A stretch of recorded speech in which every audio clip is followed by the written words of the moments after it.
मुंडवा जमीन घोटाळा प्रकरणी ज्यामध्ये उपमुख्यमंत्री अजित पवार यांच्या मुलाचं म्हणजेच पार्थ पवारांचं नाव आलेलं होतं, त्यामधील आता जे मुख्य आरोपी आहे शीतल तेजवानी, तिला अटक करण्यात आलेली आहे। जवळपास दोनदा शीतल तेजवानीला पुणे पोलीस आयुक्तालयात आणून चौकशी करण्यात आलेली होती। आर्थिक गुन्हे शाखेकडून ही चौकशी झालेली होती आणि त्यासोबतच जे या जमिनीचे म्हणजेच महार वतनदार जे आहेत त्याचे मूळ मालक त्यांचे देखील कागदांची पडताळणी करण्यात आलेली होती। टप्प्याटप्प्यात एकूण 272 जणांच्या कागदपत्रांची पडताळणी इथे करण्यात आलेली होती आणि त्यामध्ये दोषी जी आढळून आली ती म्हणजे शीतल तेजवानी। शीतल तेजवानी 2006 पासून या जमिनीवरती खरं तर डोळा होता आणि त्याचमुळे तिने अनेकदा पॉवर ऑफ अटर्नी घेऊन त्या जमिनीचा गैरव्यवहार करण्याचा प्रयत्न तिथे केलेला होता।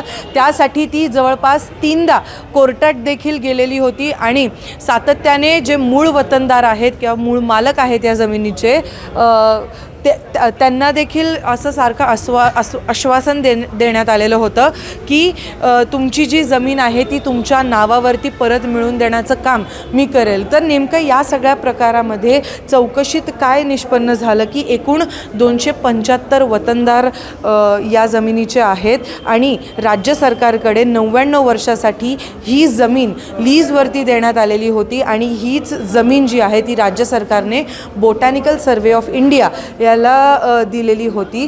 तर त्यासोबतच असं देखील स्पष्ट झालेलं आहे या चौकशीतून की या जमिनीवरती वतनदारांचा कुठलाही अधिकार नाही। तर सगळ्यात महत्त्वाची गोष्ट इथे अशी आहे की ते जे मूळ वतनदार आहेत त्यांना पैशाचं आमिष दाखवून नंतर शीतल तेजवानी हिने सांगितलं की तुमच्या नावावरती जी राज्य सरकारकडे जी जमीन आहे 99 वर्षासाठी ती तुम्हाला परत मिळवून देऊ। त्यासाठी ती 3 वेळेस कोर्टात देखील गेली आणि त्यानंतर तिने खोटा एक डीडी 11,000 रुपयांचा देखील बनवला होता आणि त्याच्यावरनं फसवणुकीचं काम देखील केलं। पॉवर ऑफ अटर्नी देखील त्या मूळ वतनदारांकडनं घेतली। तर एकंदरीतच सगळ्या पडताळणीनंतर असं समोर आलं की शीतल तेजवानी यामध्ये मुख्य आरोपी आहे।